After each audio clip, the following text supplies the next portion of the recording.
Hey everybody, Happy New Year's. My name is John Cha and you're watching the second episode of The Come Up. People are attracted to positive energy. They see if you're passionate about something. If you're doing it for the money, or you're doing it because you just want to, pay your bills, I'm gonna know that.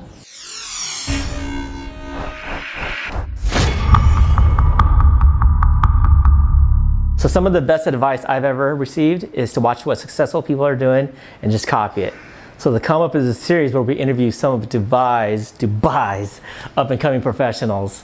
So my focus isn't really to talk to people who already made it in the top of their industry, but some who we can all relate to when we're just starting on our own professional journey. So whether you're on day 2 or you're 10 into it, this series should give you a good insight and advice on guiding you into the right direction. Today, I'm interviewing my good friend, Ali Mokdad. What up, man? Thanks, man. Thanks for having me on the show. It's really a pleasure and honor. Happy New Year. Happy New Year to you too. Yeah, it's just laid back, with the family, contemplating how I'm going to take over 2019. So in like a 1 to 2 minute version of your life, tell me a little bit something where you came from and how you got to Dubai. I started my career in Toronto, Canada. I was going to school at the time to do writing, script writing. I really wanted to get into the movie industry, but obviously my father is very traditional and strict Arab, thought that there's definitely no money in that, and he said you need to kind of find a way to take your passion and turn it into something where you can make money out of it. So I found advertising, and I started very early on in my career at a digital agency.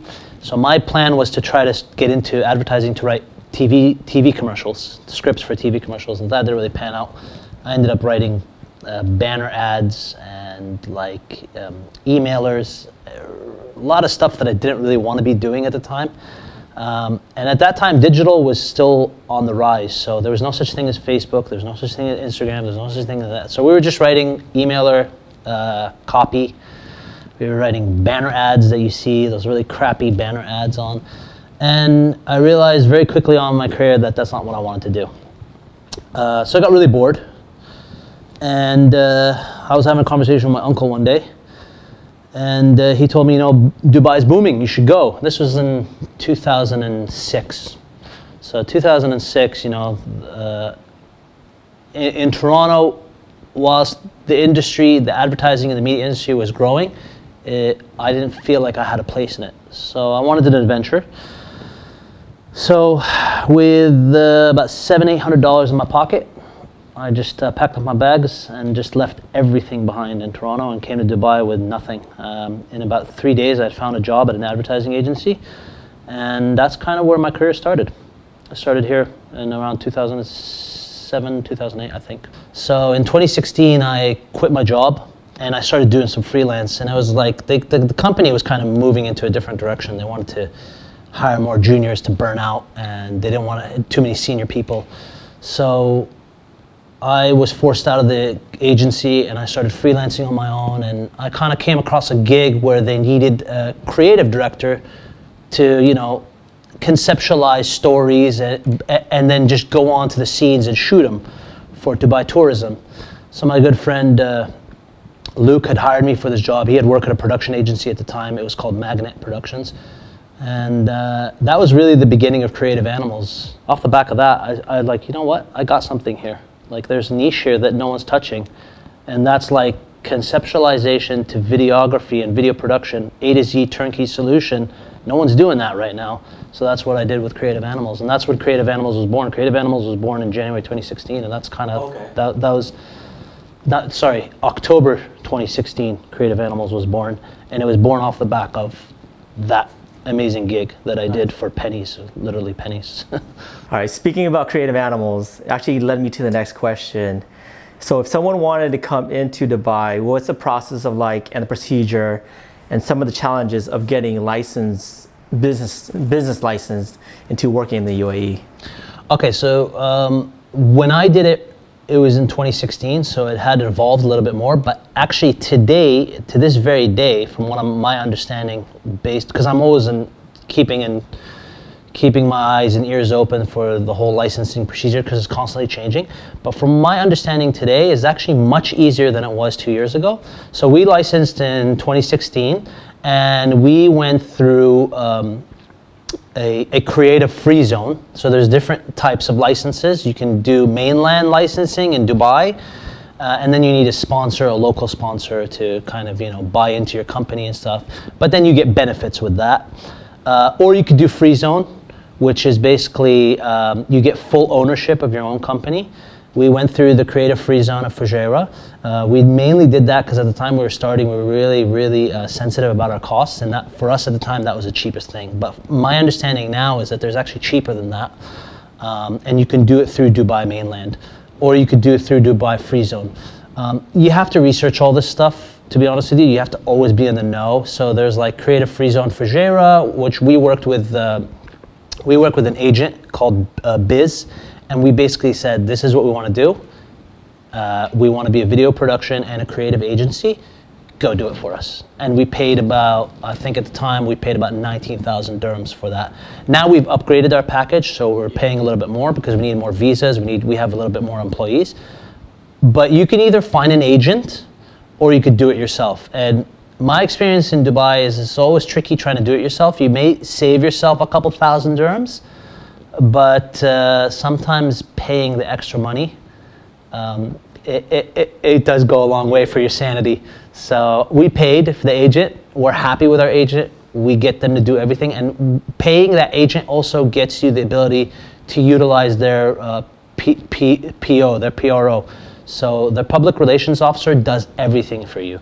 He'll do your visas, he'll do your licensing, he'll literally come to your doorstep and hand everything to you, so you don't have to go all the way to some government office, speak to some guy you don't know, and it just gets a bit challenging. So our main challenge, honestly, wasn't really a challenge because we just hired an agent to do it for us. Okay, so 2016, you're in the business. So obviously now you're in the process of hiring videographers, photographers, grips, concept writers if you're not doing it.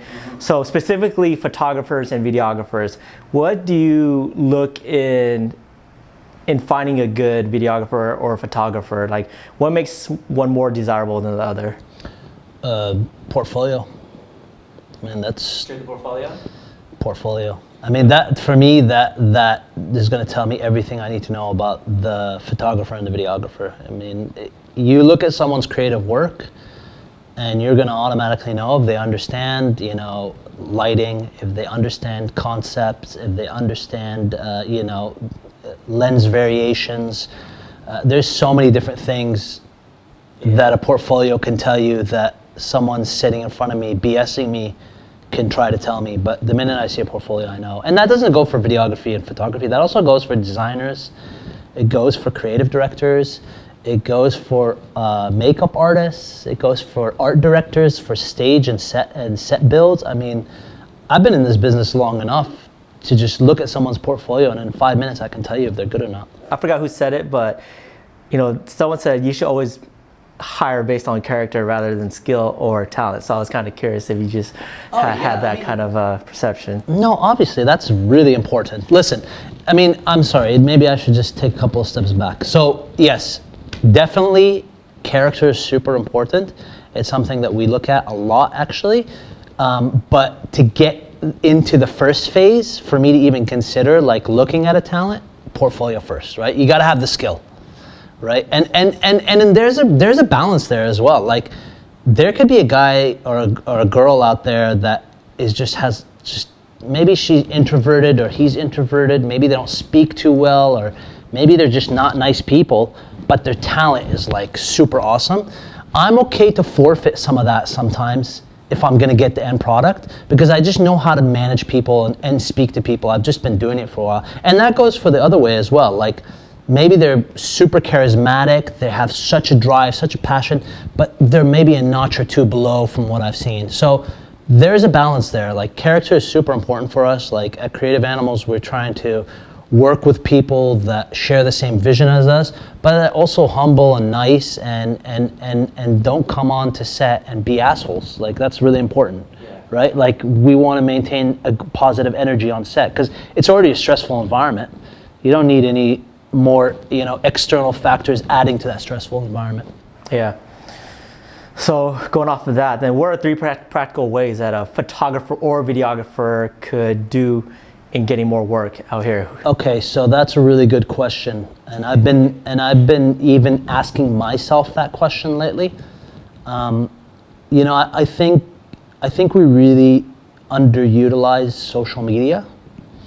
I think we just need to be, and that goes for me too. Like, we need to really be in everyone's DM, emailing people. We need to be promoting ourselves more on Facebook and Instagram.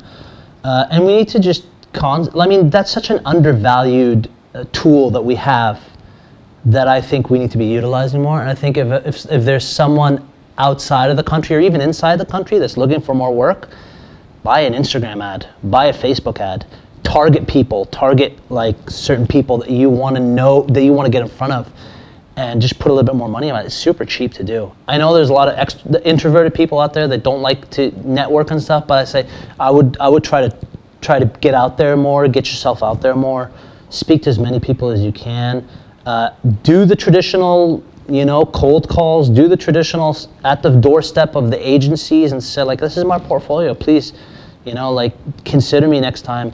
And if you have a really good enough portfolio, I think you're gonna get a job. There's no doubt in my mind that you're not gonna get a job. My third thing would be super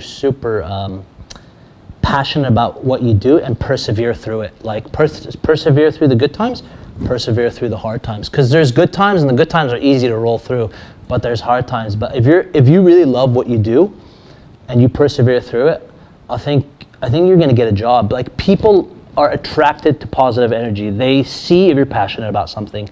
If you're doing it for the money, or you're doing it because you just want to, like, you know, pay your bills, like, I'm gonna know that, you know? I'm gonna know, you know, John is super passionate about what he does because I know he puts in the extra mile. He, you know, he just loves what he does. He knows everything about everything when it comes to editing and photography and videography. I feel that. That's the energy I feel. So I think it's just about persevering and being super passionate about what you're doing is my third tip. Out of all those three, which one do you think is most important to get clients to keep responding back to you? I think it's perseverance and passion. Yeah, 100%. Like, kind of stay persistent, right? Yeah, you got to be persistent. You got to have a positive attitude.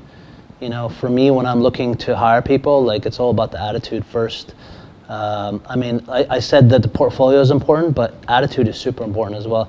People that email me once, or people that like reach out to me and say, "Hey, Ali, I want to work with you," and then they stop after that, I usually just forget about them because I'm probably caught up in my day, you know, and I'm just like, oh yeah, okay, this guy's interesting. I'll check out his email later, and it just gets lost in my gazillion emails. But I've found people that are like super persistent and that keep emailing me and, hey, by the way, don't forget, oh yeah, you know, I know you're busy, but check out my I'm like, oh yeah, I check this guy out.